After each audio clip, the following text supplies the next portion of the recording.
நான் இது எங்களுடைய அப்பா காலத்திலிருந்து பேசிய ஒரு விடயம். இங்கு நான் இதை பேசுறதுக்கு முன்னுக்கு என்னை பற்றி இவர்கள் எழுதினார்கள். ரைட், ஒரு கூட்டத்தில் என்னட்ட சாதி கேட்டார்கள் உண்டு. ரெண்டாவது, இவர்கள் அதாவது தமிழ் தேசிய கூட்டமைப்பின் ஸ்தாபகர் குழு என்று சொல்ற இது அவர்களுடைய ஒபிஷியல் பேஜ். ரைட், இதுல இவர்கள் எழுதுறாங்க. என்னை பற்றி எதுவும் எழுதலாம். நான் நடுகள் சொல்றது எதையும் கேள்விக்குட்படுத்துங்கள், எதையும் பொதுத்தளத்தில் விவாதியுங்கள், எதையும் தூக்கி போடுங்கள் என்றுதான். ஆனால் இதில் அவர்கள் பாவித்த விடயம், இவர் யாழ் குடாநாட்டின் எளிய சாதியை சேர்ந்தவர். இணையத்தில் இருக்குது இது அவர்கள் பிறகு ஒரு 3 மணி நேரத்துக்கு பிறகு இதை ரிமூவ் பண்ணிட்டாங்க. இந்த எளிய சாதி என்றதை எடுத்துட்டாங்க. அதுக்கிடையில் நாங்கள் இதை பிரிண்ட் பண்ணி ஸ்கிரீன்ஷாட் எடுத்து நிறைய பேர் இதை எடுத்துட்டாங்க. நிறைய பேர் எழுதவும் தொடங்கிட்டாங்க இதை பற்றி. ஒன்று நாங்கள் குறிப்பிடுறது வன்மையாக கண்டிக்க இல்லை, நான் உங்களுக்கு அதான் அதுக்கு பிறகு அவங்க எழுதுறா வேற ஆக்கள் அதை எடுத்து எழுதியிருக்கிறாங்க. அதாவது அது என்ன எளிய சாதி, இதுதான் கூட்டமைப்பின் சாதி அரசியலா, சமூக பாகுபாடு, சாது ஒடுக்குமுறையில் அரசியல் பிள்ளையா, டிஸ்கஸ்டிங் காஸ்ட் பேஸ்ட் பாலிடிக்ஸ். இந்த பாலிடிக்ஸை செய்தது நாம் அல்ல. ரைட், நாங்கள் வந்தோம் புள்ளரும் புலையரும் பறையரும் பல்லரும் நலவரும் சக்கிலியரும் நாம் தான். அதுக்கு என்ன? இப்ப என்னுடைய தாத்தாவும் என்னுடைய 2 தாத்தாவும் 2 அம்மாடைய அப்பாவும் அப்பாடைய அப்பாவும் 2 பேருமே கள்ளுத்தான் சீவினார்கள். So what? they never looted public money. அவர்கள் களவெடுக்கவில்லை. பப்ளிக் அதாவது இந்த பொதுமக்கள் பணத்தில் சுரண்டி வாழவில்லை. ரைட், நான் பெருமை கொள்கிறேன் கள்ளு சீவியன் பாட்டனுக்காக. அது என்னால் உரத்து எங்கேயும் சொல்ல முடியும். சட்டத்தரணியும் வைத்தியனும் கள்ளு சீவரும் கூலி தொழிலாளியும் துப்புரவு தொழிலாளியும் மீன் பிடிப்பவரும் ஆட்டோ ஓட்டுபவரும் அனைவரும் தொழில் ரீதியாக சமமானவர்களே. இங்கு தொழில் ரீதியாக எவரும் உயர்ந்தவர்களும் தாழ்ந்தவர்களும் கிடையாது. ரைட், நான் பெருமைப்படுகிறேன். அவ்வாறு என்னுடைய பாட்டன் கள்ளுச்சீவி என்னுடைய அம்மாவை MA கிராஜுவேட் ஆக்கினவர். அவர்கள் உழைத்தார்கள், விவசாயம் செய்தார்கள், இயற்கையுடன் இணைந்து வாழ்ந்தார்கள், அறிவுஜீவிகளாயிருந்தார்கள். அவர்கள் தான் மரபு சார்ந்த புத்திஜீவிகள்.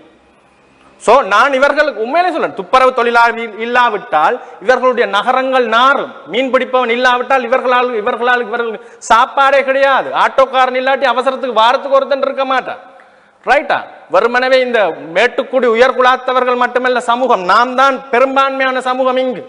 அந்த ஒடுக்கப்பட்ட மக்களை, ஒடுக்கப்பட்ட என்ற பதத்தையே நான் அங்கு நிராகரிக்கிறேன். ஏனென்றால் எங்களை யாரும் ஒடுக்க முடியாது. நான் ஒடுக்கப்பட்டவனால் என்ன ஒடுக்க முடியாது. எவனும் நான் தாழ்த்தப்ப என்ன தாழ்த்தவே முடியாது. Right, I took freedom my own. அதாவது மெல்கம் எக்ஸ் சொன்ன மாதிரி, if you are a man you take it. நான் எடுத்து விட்டேன். சரி, எங்களை ஒடுக்க முடியாது. ஆனால் இப்படி இவர்கள் காலங்காலமாக ஒடுக்கி கொண்டிருக்கிற மக்கள் இருக்கிறார்கள் தானே, அவர்களுக்கு ஒரு தலைமைத்துவம் தேவை. அவர்கள் இவ்வளவு காலம் இவர்களுக்கு பின்னால் போய் இவர்களுக்கு வாக்களித்தவர்கள். மேட்டுக்குடி, இந்த மேட்டுக்குடி சாதி தடித்த மனநிலை கொண்ட தமிழ் தேசிய கூட்டமைப்பின் தலைவர்கள் எனக்கு எல்லாரும் பேர் சொல்லலாம்.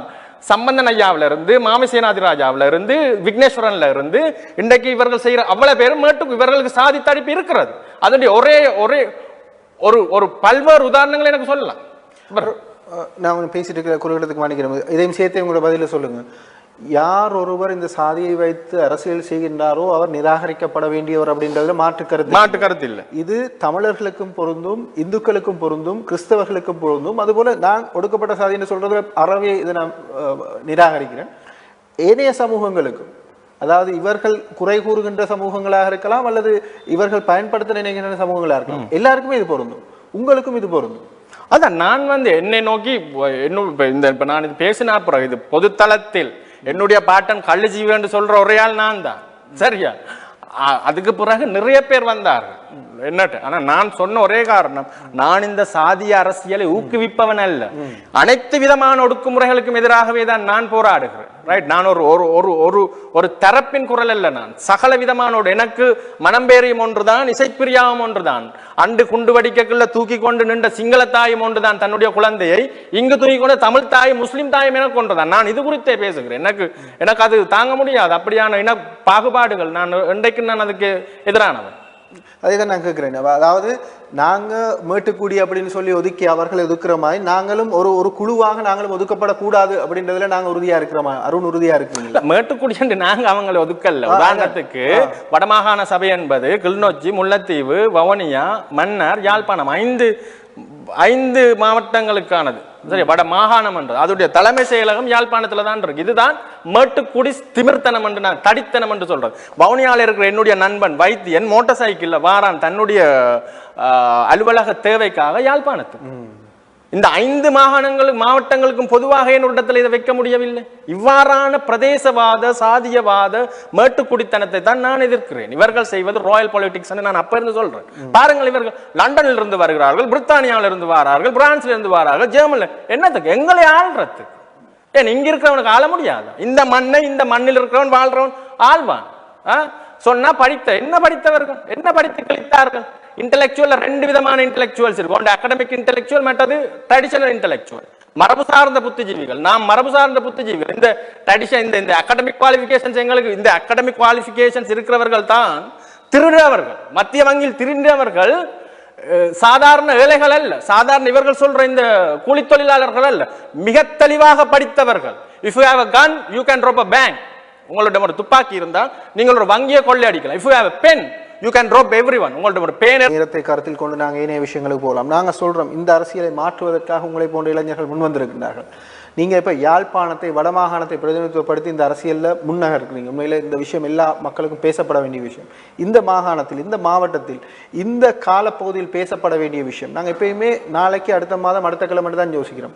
2025 அடுத்த 5 வருஷத்துக்கான ஒரு ஆணையை கேட்டு தான் இப்ப பொது தேர்தல் நடக்குது. என்னென்ன சவால்கள் இருக்கிறது, நாங்க பேசணும், இந்த விஷயங்களை அட்ரஸ் பண்ணணும். அது யார் வின் பண்ணி வந்தாலும் சரி, இந்த விஷயங்களை அட்ரஸ் பண்ணணும். அப்படின்னு என்னென்ன விஷயம்? நிச்சயமா தான் ராஜ், எனக்கும் அப்படியான ஒரு அரசியல் கலாச்சாரம் தான் தேவை. மக்களுக்கு சேவை என்று வந்தா அந்த சேவையை அருண் செஞ்சா என்ன, தன்ராஜ் செஞ்சா என்ன, தபீசன் செஞ்சா என்ன? நீங்க சொல்ற மக்கள் சேவை தான். சுமந்திரன் செஞ்சா என்ன, விக்னேஸ்வரன் செஞ்சா என்ன, அங்கஜன் ராமநாதன் செஞ்சா என்ன? அப்ப ஒரு ஆள் செய்யல, ஒரு ஆள் செய்ய விடுறதில்லை என்று அங்கஜன் ராமநாதனுக்கு இருக்கிற மிகப்பெரிய சவால், எங்கள் சுதந்திர கட்சியின் தலைவர் அவர் தான். மிகப்பெரிய சவால், அவர் செய்கிற அபிவிருத்தி திட்டங்களுக்கான தடைகளை இவர்கள் போட்டுக் கொண்டிருக்கிறது. ஏன் இவர்கள் போடுகிறார்கள்? அது மக்களுக்கானதுதான். இங்கு அங்கஜன் ராமநாதன் எவருக்கும் சலைத்தவர் அல்ல, இவர்கள் எவருக்கும் அவரும் சமழ்த்தவர் அல்ல. இவர்களை விட அவருக்கு ஓரளவுக்கு விஷன் இருக்குது, திறமை இருக்குது, வழிநடத்துறதுக்கான அவருக்கு அதுக்கு செய்யறதுக்கான துணிவு இருக்குது. ஆனா இங்க இருக்கிறதான் இப்படியான கலாச்சாரம் மாற்றப்பட வேண்டும். அடுத்தது, இங்க முதல்ல உண்மை பேசப்பட வேண்டும். ஒரு அரசியல்வாதி தான் சார்ந்து இயங்கும் சமூகத்தின் உண்மையின் பிரதிநிதியாக இருக்க வேண்டும். ஒரு தரப்பின் குரல் இல்லாம இங்க நடந்த உண்மைகள் அனைத்தும் வெளியில வர வேண்டும். இங்கு பேச முடியாத விடயங்கள் பேசப்பட வேண்டும். முதல்ல கருத்துகள் வழியில வர வேண்டும். அபிவிருத்திகள் உடனடியாக நிகழ்த்தப்பட வேண்டும். பூட்டி இருக்கிற சகல தொழிற்சாலைகளும் உடனடியாக திறக்கப்பட வேண்டும். கல்வி கூடங்கள் வர வேண்டும். கலை, இலக்கியம், கலாச்சார நிகழ்வுகள் எல்லாமே நடைபெற வேண்டும். அதைத்தான் நான் திருப்பி சொல்றேன். இந்த 10 வருட காலத்தில் யுத்தம் ஒன்று நடந்த இடத்துல அபிவிருத்தி என்பது மிக இலகுவானது. அது ஏன் செய்யப்படவில்லை, அதே நிகழ்த்தப்படவில்லை என்று. மற்றது, தேசியத்தின் பெயரால் அரசியல் செய்பவர்கள், இதுதான் மிகப்பெரிய பிரச்சனை. இங்கு முத்தரப்பு இருக்கிறது, தேசியவாத தரப்புகள். ரைட்? அவர்கள் பேசுவது தமிழ் தேசியம் என்ற ஒரு நான் இது கல இடங்கள்ல சொல்லிட்டேன். அதாவது சாமுவேல் ஜோன்சன் என்ற ஆங்கில தத்துவவியலாளர், ஒரு எழுத்தாளர் சொன்னது, nationalism is the last refuge of a scoundrel என்று. அரசியல் செய்யும் அயோக்கியர்கள் இறுதியாக கையில் எடுப்பது தேசியவாதம். அது மக்களை இலகுவாக தூண்டிவிடக்கூடியது. ரைட்? அதை தூண்டினால் அவர்கள் வேறு எதுவும் செய்ய தேவையில்லை. 50 வருடங்களாக சமஷ்டியை பற்றி பேச முடியும். இது 1968ஆம் ஆண்டு பத்திரிகை சுதந்திரன். சமஷ்டியை விட வேறு வழியே 52 வருடங்களுக்கு பிறகு இதே சமஷ்டியை தான் பேசிக் கொண்டிருக்கிறார்கள். அதே தேசியவாதம் பேசுபவர்கள். ரைட்? இப்ப உதாரணத்துக்கு, நான் தமிழ் தேசியம் பேசினால் சிங்கள குடிமகன் சிங்கள தேசியவாதம் பேசுவான். அவன் தரப்பில் அது நியாயமானது. முஸ்லிம் இளைஞன் முஸ்லிம் தேசியவாதம் பேசுவான், இஸ்லாமிய தேசியவாதம் பேசுவான். அது அவனுக்கு நியாயமானது.